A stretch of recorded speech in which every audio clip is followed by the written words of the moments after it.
Welcome to today's episode of Unthinkable, a podcast about the aftermath of incidents causing catastrophic injury or death, the experts who are called to serve when these accidents occur, and lessons that we can all learn and implement in our own personal lives.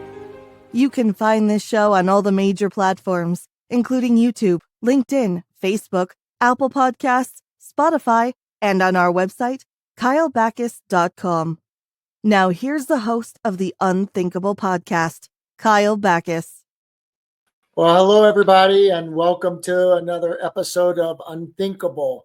And today we have an incredible guest. I can't wait to make introductions. But first, let me just set the stage for what we do on this podcast. And this is a podcast that is specifically designed to teach and to tell and to help families that are confronting a traumatic injury and sometimes a traumatic death. And really what we do is we focus on all of the people, all of the specialists that come to the forefront to help and assist families in the aftermath of a catastrophic injury. And today we have, what an incredible guest. I have Professor Jenna Gonzalez, and she is, first of all, she's a graduate from the University of Florida, which I am also a graduate from the University of Florida. So she's a Florida Gator. We just had our basketball team win a national title. We're super excited about that. But she is the director of the Disability Resource Center, and she's an adjunct professor at the College of Education teaching classes on disability. And it's just a real privilege to have you. Thank you so much for taking time out of your day, Professor Gonzalez, to join us today. Thank you, thank you, thank you. Thank you so much, Kyle. I appreciate it. Yeah, and I tell you, first of all, big Gator win. Got to be excited about that, right? That was a big Gator win. I am so excited. Actually, you know what's really interesting is that my bachelor's and my master's were in 06 and 07 when we won last time. And I'm going to graduate in 25 with my doctorate. So it's like every year I graduate, we get a national championship. Well, Professor, I think that tells us that you are the difference maker. So yeah. We're going to have to find another degree to come back and get, okay, at the university for next year so we can keep this rolling. That's great. So one of the things that we really like to do at the beginning when we're introducing our guests is to get some understanding as to how you ended up pursuing the career that you are currently involved with, and it takes a special person to focus their vocation on disabilities, and what an incredible thing that you do. But can you give us some insight into how you arrived professionally where you are today, and how you arrived academically as a student where you are today? Yeah, absolutely. So I definitely grew up in a household where disability was a part of our life. My maternal grandparents lived with us until the day they passed away. And so I certainly dealt with lots of different physical disabilities, medical chronic illness. And so I think as a young child, I was taking care of my grandparents and had many different experiences than my peers did in elementary school. So I think that certainly played a big role as to why I picked disability as a part of my educational preference. When I came to the University of Florida, I got my bachelor's in elementary education, and my master's is where we got to choose as future educators what role we wanted to play and what subject we wanted to do. And that is where I got to pick special education. And then after that, I went right into teaching. I knew I wanted to teach high school. I was all excited. I did not want to teach elementary school. I wanted to have a conversation with my students and coach sports and get all involved. But I didn't last in the classroom very long. It was only about 4 years, and I kept leaving jobs, and I kept thinking, there's got to be something wrong with me. I have this great degree. I love education and I love disability, but I just wasn't finding my place. And so I tried public school, I tried private school, I tried K-8. I stuck it out, but I was still leaving jobs. And then I saw that the University of Florida had built this beautiful residence hall that was universally designed. And so it was only one of two in the nation. And I thought to myself, disability at UF? I could work there? And I could not believe it. And so I went into the interview to work in the Disability Resource Center as a specialist, just a person who meets with students, develops accommodation plans. And I went in there and I said to myself, I was like, if they don't hire me, like, I'm just going to come back tomorrow. Like, I want to work here so badly. And thankfully I did. And so 8.5 years later, I've been at the DRC and I love it. Like, I truly found my niche and where I wanted to be. I have to say that I think I was meant to leave those jobs and get those experiences and have all those experiences in different varieties of education and special education. But higher education and disability is just where I found where I'm meant to be. And I think I love that about it. But I've had every job you can have in the Disability Resource Center here, and I love it. I am so honored to be the director and to be able to do it at an institution that I certainly call home and somewhere that I'm very proud. And it's such a prestigious university that I love that we're so open and honest about disability. And I think that's something that I hope other universities will also do. So that's just a fantastic background story, and thank you for sharing that with us. When you think about the Disability Resource Center at the University of Florida, can you tell our listeners and watchers, like, what is it that you do at the center there, and how do you work with students who may be confronting either a cognitive or physical disability? Yeah, absolutely. So once students are admitted to the University of Florida, everybody goes through the same admissions process, right? But once you're admitted, then you can register in our Disability Resource Center. And that is where we start working with the student and we stick with them until they graduate. We stick with them past graduation if they go to graduate school or a professional school like law or medicine or pharmacy or vet med. Any student who's taking a class at the University of Florida will be served through our office and can be served with their disability. We have over 8,000 students registered in this office. So that is a very large population of the University of Florida is registered with a disability here. And the highest populated disability is mental health currently at the moment, with ADHD right behind it, and then learning disability and physical disability after that. So it certainly is a range of disability, and there is not one student in this office that just has one diagnosis, right? Like, it is meant to be a place where you can come and be your authentic self. We work with you on your barriers that you have in the academic setting, but also the housing situation. So especially for our students with physical disabilities, we want to ensure that you get into UF. You deserve to have a quote unquote college lifestyle, right? And if you want to live in the dorms and experience that, then we as a university should make your dorm accessible for you. So we take that very seriously, and we have thousands of students who live on campus that have emotional support animals, that need a single room, that have chronic medical conditions, and so they need, a very specialized ventilation system in the air conditioning units. I mean, sky's the limit for housing accommodations and what we can provide. But I think people sometimes don't think about that. They think that we're only academic and we're only testing accommodations, but we certainly can do and work with students to ensure that their housing is also taken care of, because we know that if students are not comfortable in their homes, that's absolutely going to hinder their academics. And so we want to make sure that we're working with students on both sides of that. We work directly with the faculty to ensure that all accommodations are being accepted and being sought through and being taken care of properly. We will do faculty consults with the students. We will work with them with their advisors if they would like.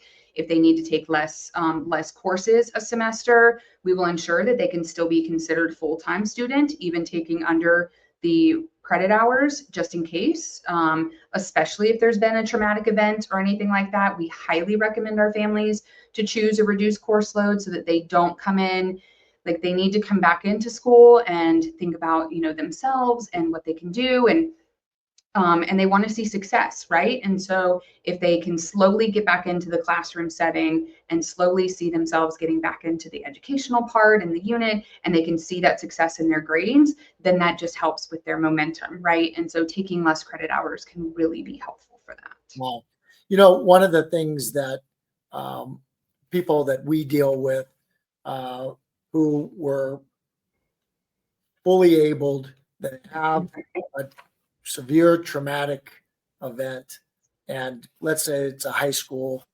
student or a middle school student, and working with their families, they envision a future that is severely limited. And one of the things that we have a great rehabilitation hospital here in the Denver metropolitan area. Craig Rehab for Spinal Cord Injuries is located here. And one of the things that's important is for these individuals to see that they can have, yes, they may never be the same physically, but that doesn't mean that their life can't be very consistent with what they may have perceived to be normal before their traumatic event, right? And so one of the things that I think is incredible is to hear about this disability dorm at the University of Florida. And so I wanted you to tell us about that, but you brought up, and just in passing, I think some very important language, and you talked about this universal design. Can you tell us about what the concept of universal design is, and then kind of talk to us about how it provides such an incredible opportunity for kids coming to the University of Florida in this Cypress Hall?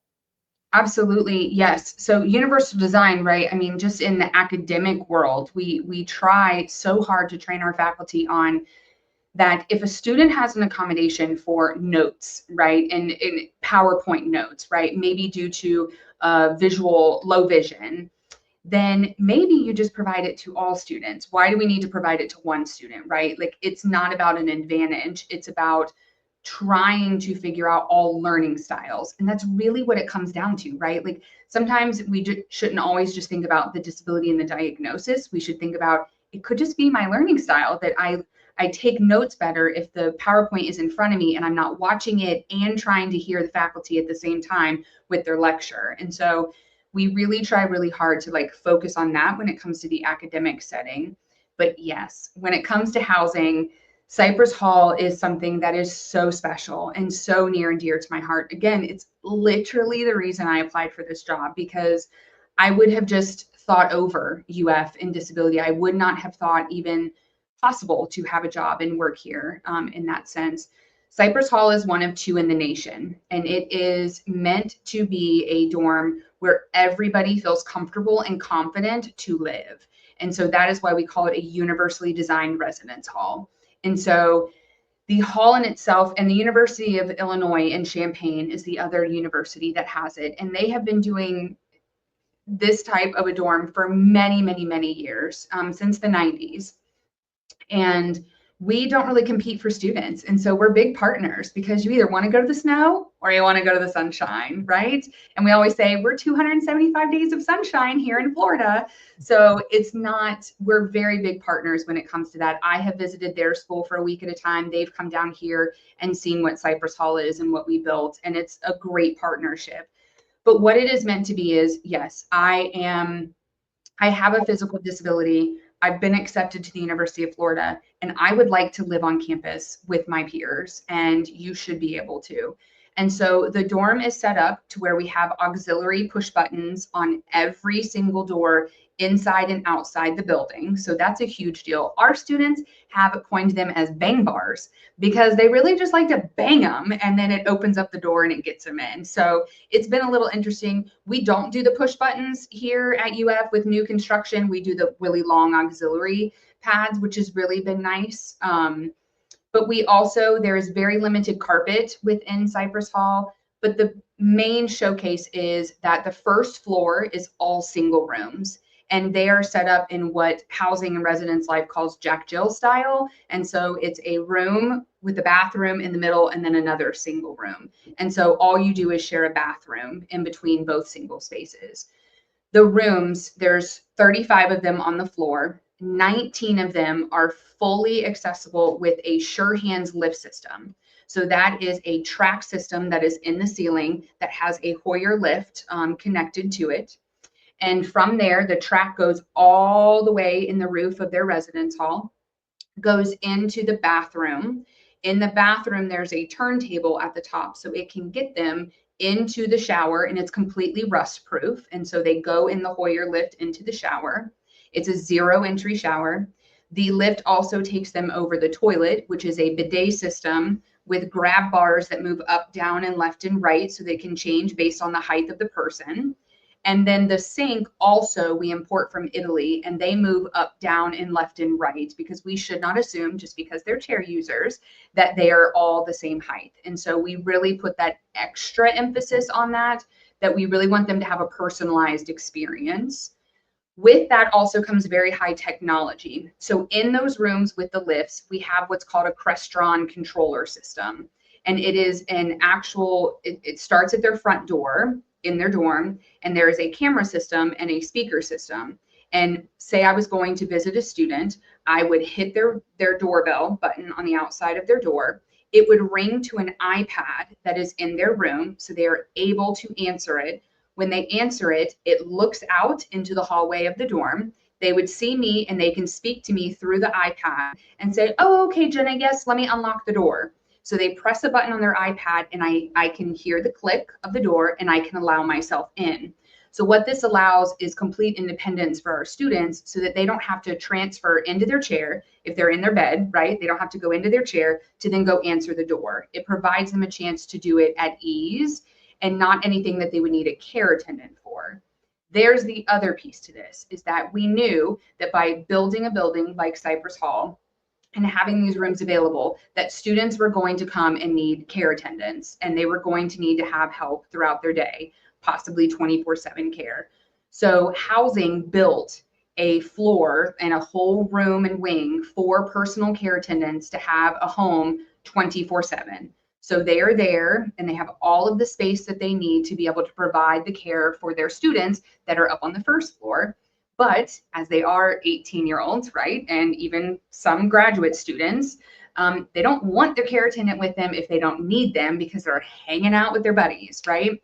So the care attendants have a great system to where they can go downstairs to their room and their space, and they can be meal prepping and doing the laundry and doing everything there, and they have a space where they can keep that, and they don't have to go and interrupt the student all the time, right? So we have all of that set up. It is a well-oiled machine of lots of communication, parking and transportation. We also have assigned parking for the care attendants right outside of Cypress Hall, so they never have to stress about parking, because we don't ever want that to be a barrier, because parking is already a barrier on any college campus. And so we really took that into account and built that into the building, which was very nice. And then the Disability Resource Center has a small office in Cypress Hall on the ground floor, which is also really great. So the students have direct access to their specialist, just in case if they need something very quickly. So we are highly involved with the students.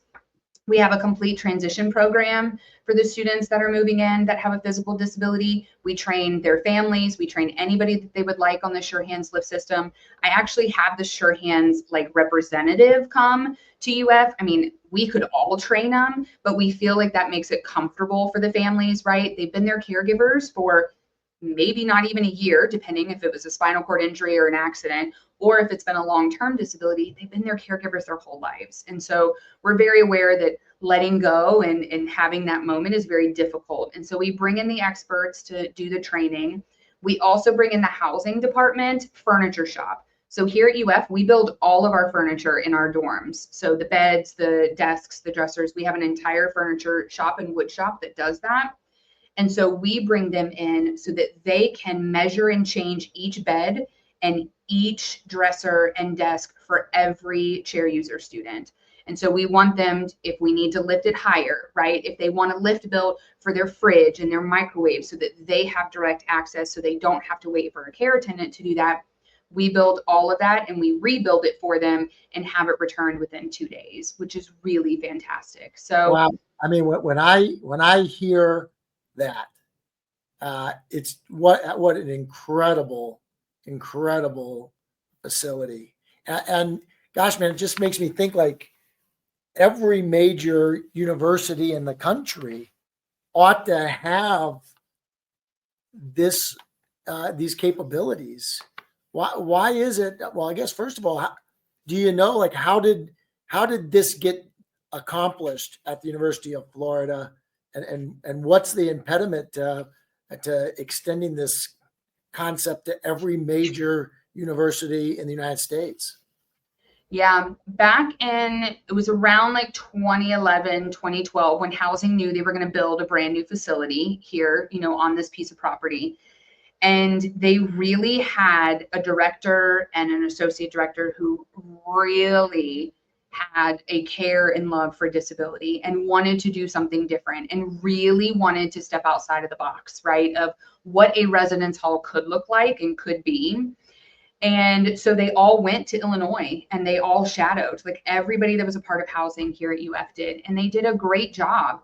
And again, Illinois, when they built theirs, it was a time when they didn't have as much technology as we had when we were building Cypress. And so they were like, oh my gosh, I can't believe you're going to get to do this. We didn't get to do this. And they didn't get to have a Crestron system for their doors. And they only have hospital beds, right? And they couldn't have zero entry. Like, there were so many things that we were working together back and forth of, that's so great. I can't wait till you build so you can come down and see it. So I know that it was the unit that we had at the time just was so strong on wanting to build somewhere where people just felt comfortable and confident to live. And the residence hall itself, like when you're in there, like all of the mailboxes are at ADA height. Every single one. So it doesn't matter if you live on floors 2 through 4 and you're just in a triple or a quad, like any other student, your mailbox is going to be at a lower height, right? Like, so you don't have to request it because you're disabled. And I think that's what makes a huge difference about the hall. The paying mechanism on the Pepsi machines are also lowered just because, right? Like, just because we did it and that was what was requested. So I think they just went so above and beyond of thinking outside the box of what can we do to make anybody who lives here feel comfortable, no matter if it's a physical disability or someone with a chronic medical health, or I'm just a senior and want a really nice place to live, and I happen to draw Cypress Hall and I feel comfortable here. So I think that's really great. I think I have toured so many universities in the last 8 years that hear about Cypress and want to come and see it, right? They want to see, how do you do it with 66 personal care attendants coming in and out all day long? And how do you have it organized? But then they come and they think, people come to Gainesville because you have the University of Florida Hospital right there. You have UF Health. And so if they do have high medical needs, I do want to live here and I do want to go to school there if I can. But yes, in our town, we don't have that great of a medical facility that would bring students in that way, right? They would have to go back home to be able to get that type of care. And so I think for a lot of universities, it's, do we really go that far and build a lift system and do those things if we may not service students in that way? In my respect, right, we should want all students to want to go to any university and to have a choice, just like we all as able-bodied folks have a choice to go to a university. So it would be great if more folks got on the, let's just make as many residence halls as possible, accommodating. Now, we all do housing accommodations and we do them well, right? Like, we all make sure that we have grab bars in a bathroom if needed, or we get a certain, like, we need a single room, due to something, or, non-communal bathrooms. So we do those things really well as universities, but I think the above and beyond and care attendants and a lift system and things like that just make a university very welcoming to the fact of, we really are just very open about disability at UF. And it's not something that we shy away from. we're part of preview and orientation, and it's just something that's kind of out there for everybody. But I think Cypress Hall is the reason it's like that now, because it surely wasn't like that as when I was a student. Well, nor when I was a student there, but I think even just from a Gator Nation or any other school pride perspective, to be even a part of an institution that is making sure that people with either cognitive, physical disabilities are getting the opportunity to participate in the college experience that everybody else without those limitations gets to experience. And so it's prideful, right? To know that the university is going to those links. And I think that's, it's phenomenal. Is the word out? This has been around for, boy, it sounds like over a dozen years. Do you find that, because it makes me wonder, for instance, does Craig Rehabilitation Spinal Cord Injury Hospital here, are they aware of the program, the availability of the housing element for physically, for people with physical injuries, like in Champaign, Illinois, and how can we help get that word out? And maybe it's already out. I don't know. You tell me. Does it seem like everybody in the world knows about Cypress Hall, or is it something is it a hidden secret? No, Kyle, it's a hidden secret, and we do not promote and we do not do the things that we should as a university. And so I will tell you that I was not only so excited to connect with you, but also just what you do for a living and the families that you interact with and all of that. Because when I work with students who have just gone through a traumatic injury and are trying to, transition back to UF as a college student when they were able-bodied, but now they are not, the work that we do is so valuable, and it's just so wonderful to see them transition and I be able to tell them you can live on campus. Like, it is like, I understand you did before, but now you really can, like, you can stay at UF. So no, we do not promote it like we should. We absolutely need to get the word out. And we also just became recipients. We're like one of 18 or 20 in the nation of the Craig Nielsen Scholarship for spinal cord injuries. Oh, wow. So now you're talking, I can pay all your tuition, all your care attendant cost. I can do all the technology, all your books, and your housing, all with the Craig Nielsen Scholarship. And so we've got this. We've got Cypress Hall. We just need the students, right? We need the students to be applying to UF, getting into UF, and really changing the dynamic of what Cypress Hall was built to be, and what we do here at UF.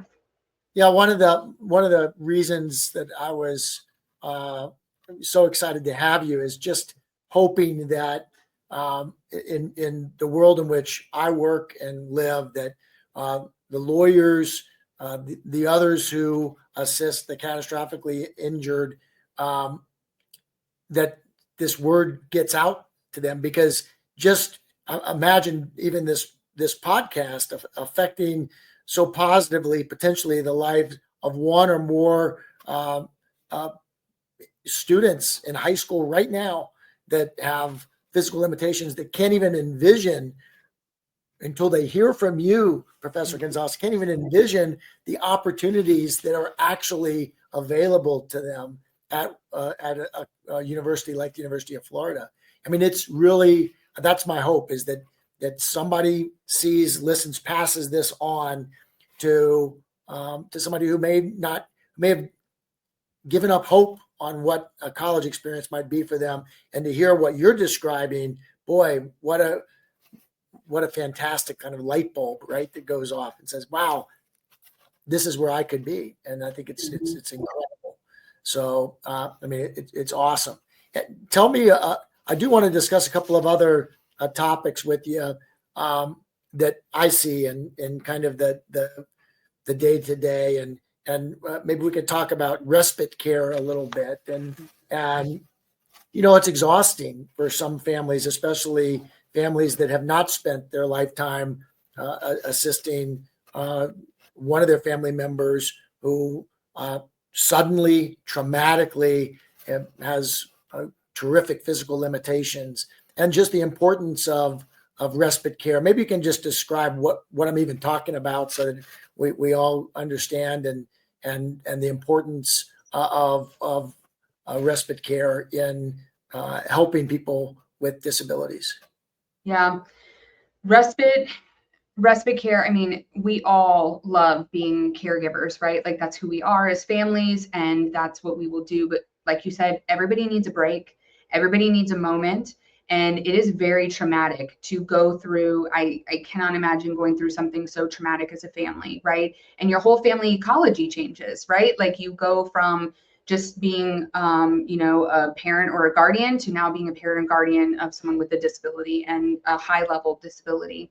So respite care, down here in Florida, it's a lot of personal care attendants and the companies that we use, but they come into care, right? And they come in to really take care of, it depends on the hours and what the student needs and the level of care that the student needs, right? If it's hygiene, is it all encompassing? Is it that I'm also going to be your voice for you because you have lost that ability to be able to do so? So are you pointing on your wheelchair to a keyboard and we are spelling out words? Are you using assistive technology to be able to voice, and your care attendant, right, is doing that and helping that with that?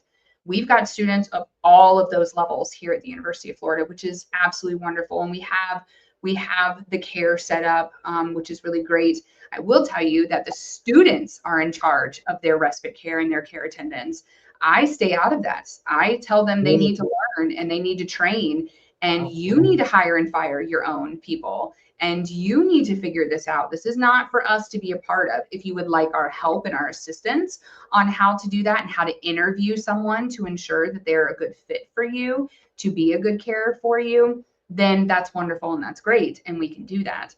But it is really good for them and empowering for them to learn those advocacy skills, and that, no, like if it is not a good fit, like I need to learn to voice that. I need to learn to be available to say, listen, I do not think we're a good fit. I would just like to find another attendant at this time, right? And so that is something that is really powerful. I will tell you that for the families that I transition their students to Cypress Hall, I talk to them about respite care very heavily because, again, they want to be the caregiver. I want to be here. There was one family, oh my gosh, years ago that I worked with, and the mom said, nope, I will be here. I will be here. I'm going to move. I'm going to come to Gainesville. You get me a cot, Jenna, and I'm going to be in his room. I'm going to be there. Like, I'm going to be the person. And I'm like, I will gladly, yes, I will get you a cot. I will get whatever you need at this time. But I think that after 30 days, we should meet and let's see how things are going. And let's see. By day 15, she was exhausted and needed help and couldn't keep up with herself, her own mental health, her own well-being. Trying to be mom and caregiver at the same time was not working well with their relationship. And so it was, let's bring in a care attendant company and let's talk to them, and let's talk about what you all want in a care attendant and what you all need from someone and how many hours and what times, and let's make a plan and let's just try it. Let's just figure it out. You can be here to supervise, but maybe let's just try it. Kid you not, like, moved out before the month was over. Let the student like find that level of advocacy and like that level, but then got to go back to being mom, right? And like got to go back to like grieving the traumatic injury also. Like none of them had taken the time to like really grieve what happened and what really affected their family. And I'm still in contact with that family. And I think it's so wonderful and so amazing to take the care and understand that I want to take the ownership first. I want to figure this out. I want to make sure they can go to class and do all those things. But then also like having the know-how to say like, enough's enough. Like I need the care, I need the help, and we need to do that. And so it's about just finding the right fit to be able to do that. And we want to help with that if that's what they would like to have help with here. And we partner with multiple local companies here in Gainesville, which is great. We've got one that are Gator alums, and they've been doing it for 30 years here in town, and they are very reputable, and they meet with each and every family that moves in, and they just say, we're here to offer our services. If you would like it, we can work through your insurance, we can do all the things. And it just really, really sets the tone for the move and the transition if you have the care set up. And the example that you gave of that transition of the family with the mom, I mean, it's not only good for the mom, it's good for the student too, right? To develop those, I guess that decision-making capability. And because probably, I mean, at some point, mom and dad aren't going to be around or they're not going to be in a position where they're physically able to be there, like this particular mother that you were discussing was suggesting, right? I'm going to be there. I'm going to be in a cot. I'm going to live here for the 4 or 5 years that it's going to take to get through college. And I mean, that just sounds exhausting, first of all, right? Doesn't it sound exhausting? But boy, to be able to be there as a resource center for these students, almost giving them a level of independence that they may not otherwise even realize that they're capable of, right? That's a component of it. So beyond just the formal education, the education of, I can do this, I can make these decisions, seems to be a crucial aspect of it. Yeah, it really is. And like complete full circle. I remember the first student that I worked with when I got hired that transitioned into Cypress Hall.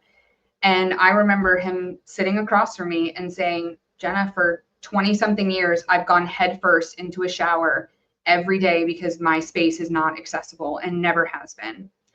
And I said, okay, so I'm going to go with you into your room right now and we're going to look at it. And like the tears, right? Like the tears of knowing that I can take a shower because I have good upper mobility and I have good dexterity in my hands. And I'm going to take my shower tonight, like for myself. I mean, in complete full circle, totally works in the Disability Resource Center now, right? A Gator grad going to go into graduate school, like full circle for me to now be, I was the specialist, I transitioned him to Cypress Hall, and now I'm director and able to hire him as a full-time employee. I mean, I think it's moments like that and things that just really solidify why we do what we do in our fields, right? And yeah. And I also, full circle, got to take him to London. So we have an accessible study abroad at UF that is very rare. Yeah, and I pay for the accommodations for students. So if they need a care attendant or an interpreter or anything of that nature, I will pay for those accommodations and I will take them on our study abroad to London. And this is our 3rd year going, and it is absolutely amazing to see wheelchair users and our deaf students and everybody going abroad when they never thought they'd have that opportunity. And for us to be able to take them as a university to say, nope, we can go to London and it is accessible. And this entire trip, you're going to be taken care of to your train station, everything. We have mapped out every single spot that we're going, and you will not be made accessible throughout this entire trip. And it's just amazing. And so he actually went on the trip with me last year. So it was like another full circle moment where, you know, we didn't have this when he was a student at UF, and now we do have it as available. And so now he can take the trip. And so he went and got to go and hail a taxi in London because every taxi is accessible in London. And so he was able to do those things.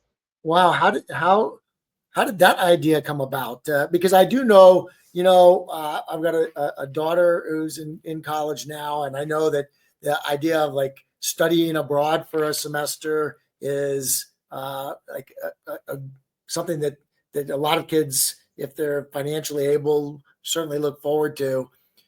But how did you put that together? What an incredible idea. Yeah. So what's really difficult is that our accommodations only go so far. And when students choose to study abroad, that is beyond their academics, right? Like this is an experiential learning experience. So because of that, I can't pay for accommodations. So a lot of students that have any sort of high level disability choose not to study abroad because they would have to pay for that outright. So they'd have to pay for themselves and their care attendant or an interpreter of some kind. But also, there's not that many places abroad that are accessible, especially if you are a wheelchair user. And so we just kept getting these students who really wanted to go abroad, and some of them did. Some of our wheelchair user students went to Spain and tried, and they got to go on no excursions with the other students, and they didn't get to stay in the same place, but they just wanted to go to experience it. And that is totally up to them. Well, the previous director and I, we worked on it, and it took us probably 5 years to get someone to listen to us, to say, no, like, we have a really good idea. Like, if we build a program that is built around accessibility, then nobody has to worry. And as a university, we'll take care of the accommodations, we'll pay for it. Well, I am just very blessed that when I became director, that my supervisor, who's the dean of students and is now the vice president here at UF, she believed in the trip and completely was like, absolutely, we have this trip. All students should be able to go abroad if they would like to go abroad and experience that. And so I had the support of the university and the provost to be able to provide the funds for accommodations. And then we got the International Center behind us to say, like, absolutely.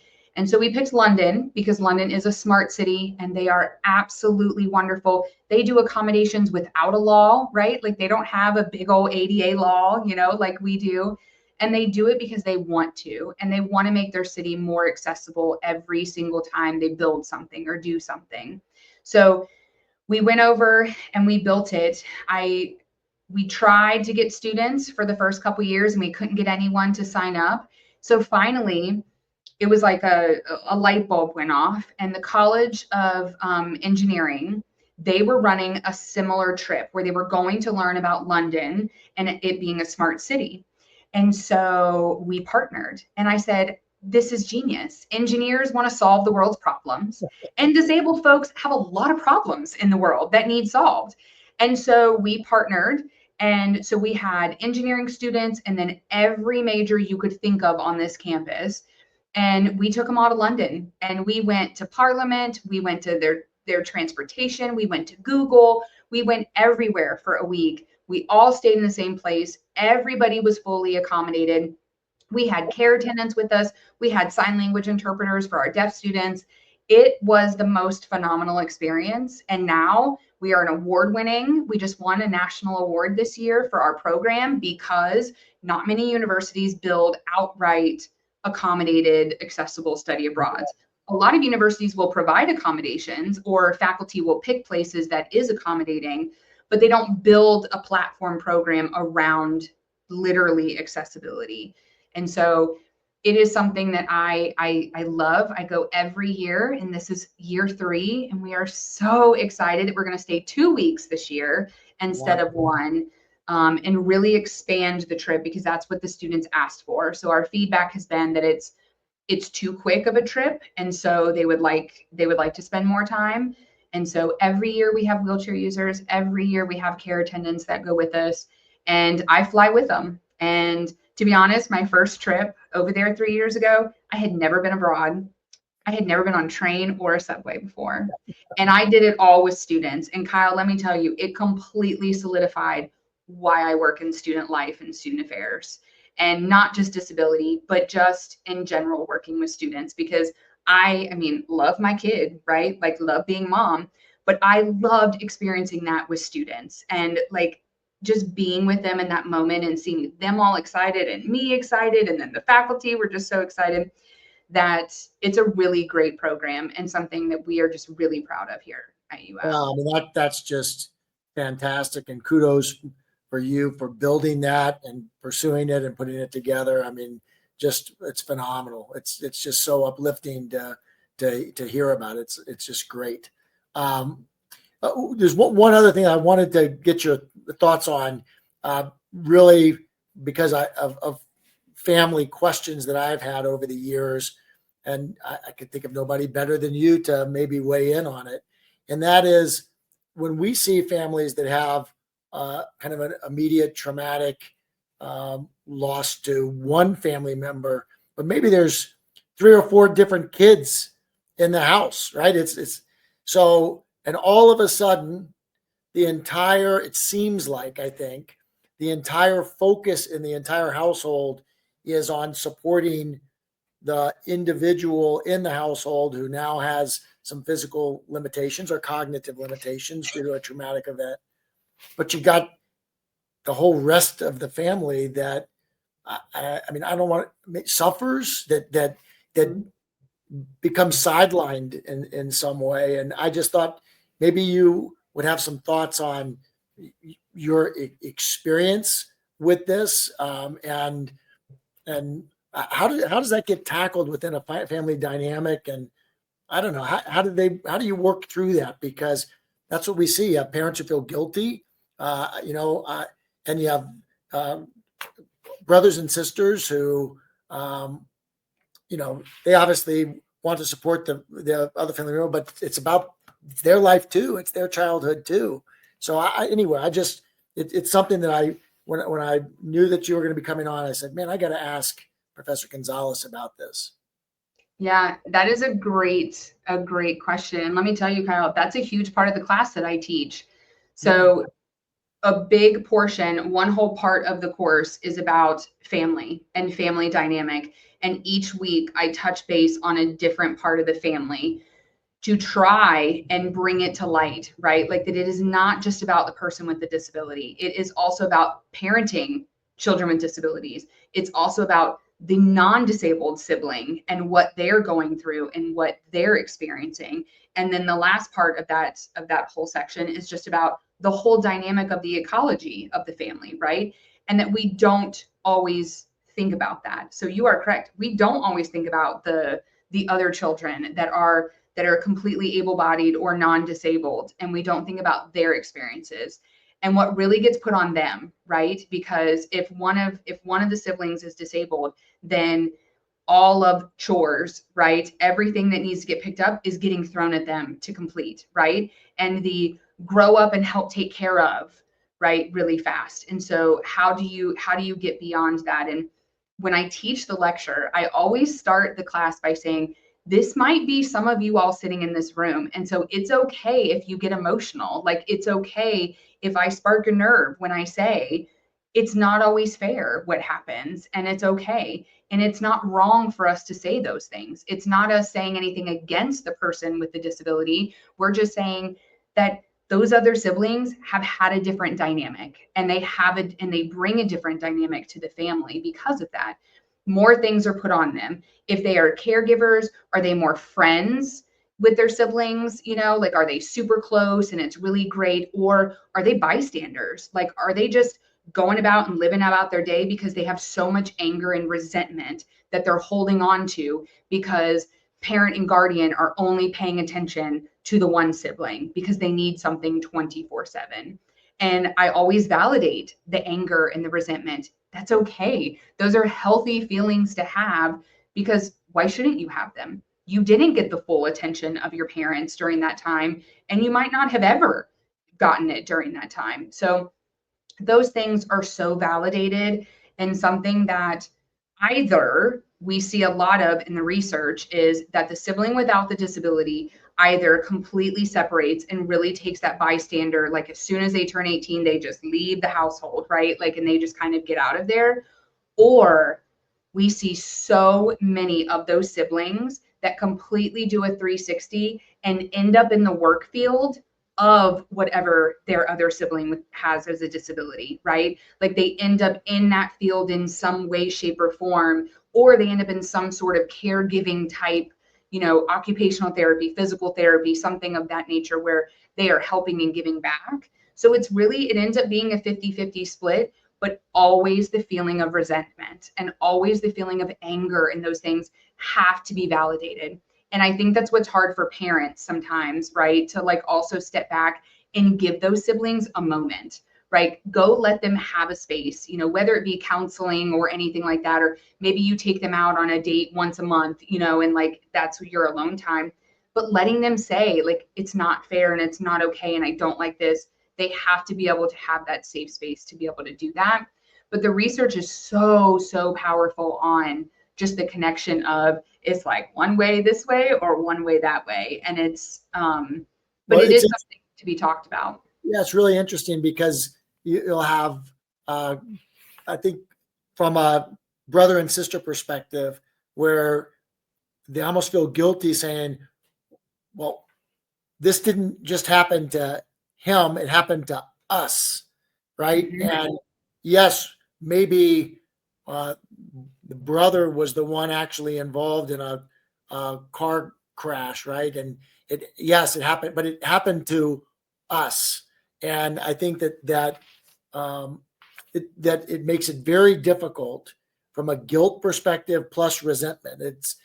That's what I see in the families, is that uh, kids who will kind of turn themselves off in the family dynamic because they feel guilty wanting attention, knowing that their brother is like actually physically needs help, Mhm. but their own emotional needs are extremely important. And so I hear from from a lawyer perspective, where we are attorneys and counselors at law, the counseling part comes in to play, and I don't know that I'm fully equipped to be able to address it. But what I see is this, like, trying to keep the family together and understand it happened to the family as a unit, not to one person in the family. And so it's interesting to hear that that's part of what you teach them. It's something I see with families on an ongoing basis. Yeah, it's absolutely, it is. And I think just family ecology alone, people don't really pay attention to, right? Like, it is going to change it no matter what. You cannot keep things as the sameness, right? Like, and I think families try so hard to do that after something so traumatic. And I think it's a matter of, you got to own it and we got to move forward, because everything is going to be different in that moment, every single thing. And whether it is like injury, death, all of those things and all of those pieces come so hard to families. But the resentment and like the mom guilt, right? Like, in the parent guilt that is so strong, of the, no, I have to be there and I have to be there all the time and I have to care and I have to do that. It's the same, and we have to validate it for the siblings also. Yeah. Well, I've gone way long again. I know that time gets behind me very quickly when I'm talking in this podcast, and it's just so wonderful that you were able to spend some time and share what the University of Florida is doing. And I hope that it inspires students to apply to the University of Florida, to participate in your program. I hope it inspires other academic institutions that have medical hospitals as part of what they're doing at the universities close by. I mean, it's just a fantastic thing that you're doing, and really appreciate it. And so, man, I just appreciate so much the time that you gave us today, Professor Gonzalez, and thank you. Keep doing what you're doing. We need you and people like you. And so I really, really appreciate it. And thank you for coming and spending some time with us this afternoon. Thank you so much for having me, Kyle. Okay. And for everybody listening, we'll have another episode. We'll talk to further experts, but I tell you what, it's going to be hard to beat what Professor Gonzalez is doing, and spending her professional time doing is just unbelievable. So thank you. And we'll see you all next time. You've been tuning into the Unthinkable podcast with your host, Kyle Bachus. You can find this show on all the major platforms, including YouTube, LinkedIn, Facebook, Apple Podcasts, Spotify, and on our website, kylebachus.com. Thank you for your positive reviews, comments, questions, and for sharing this show with others.